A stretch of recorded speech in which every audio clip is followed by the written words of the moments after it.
Hi, this is Henry from Uthana, and today I'm going to walk through Roblox character creation and importing a character you've already created into Roblox with an R15 rig already on it.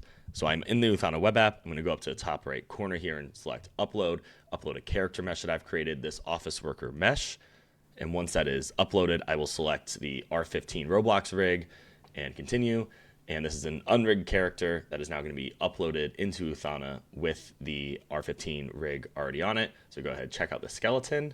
And this is the classic R15 rig already applied to the character. So I can go up to the very top right-hand corner now and select download. And I'll download this as a GLB file. And then I'm going to go ahead and bring this into Roblox. So open up Roblox and select import 3D right there. And now we have the office worker R15 rig. So I'll go ahead and select that. And I'll take all the default options here and import the rig. The character is imported, the texture is still on the character, so I'll go ahead and select the character and then select setup, and I'll speed through this next part because setup will take a minute.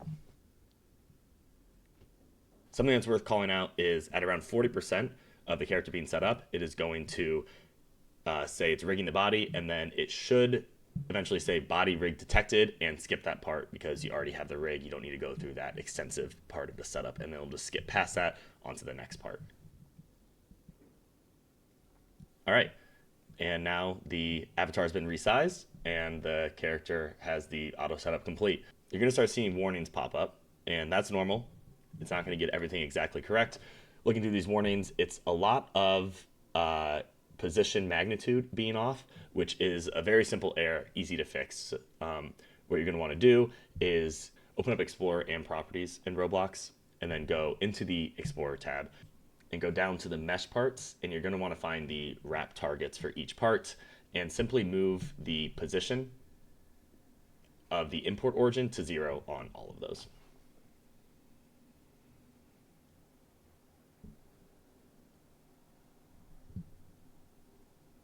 And then finally, after you finish that, there's another aspect that you're going to want to do, which is the grip attachment for each hand is usually going to have the wrong orientation, and it's a pretty simple fix. The warning will tell you what the correct orientation is, and you just want to switch the orientation to get that right.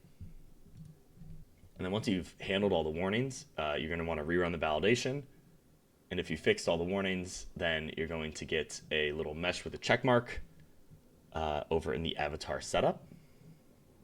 And there you can see we've got the check mark up there.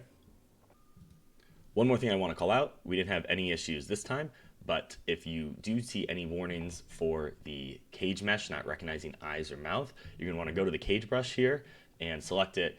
It can be very finicky, and it can take a lot of trial and error to correctly identify where the eyes and upper and lower lips are, and Roblox wants to make sure it can detect the eyelids, so those can be open and closed.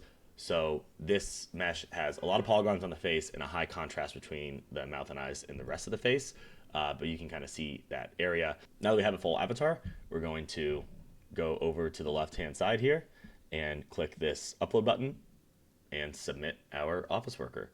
I'm going to name it office worker with a very simple description. It's going to revalidate every body part, and then you can submit it onto the Roblox marketplace. It'll take a little while to show up, but once it's submitted, it'll appear on your characters, which I'll show you in a second. All right, validation successful. We will submit the character. And once it uploads, it'll take up to an hour, and then it will be available in your Roblox marketplace. All right, it's been about 10 minutes since I submitted that character, and the office worker is already available in my avatar editor. And that is one way you can use Uthana to get a rigged Roblox character into Roblox. There are a couple other ways. I went through the web app. Like I said, you can also generate your own character, all from within Uthana, and then bring it in already rigged. You can also use the API and skip the web app entirely and work this right into one of your own workflows. If you'd like to see more information about that, you can check out our API documentation or get started on the web app. Thanks.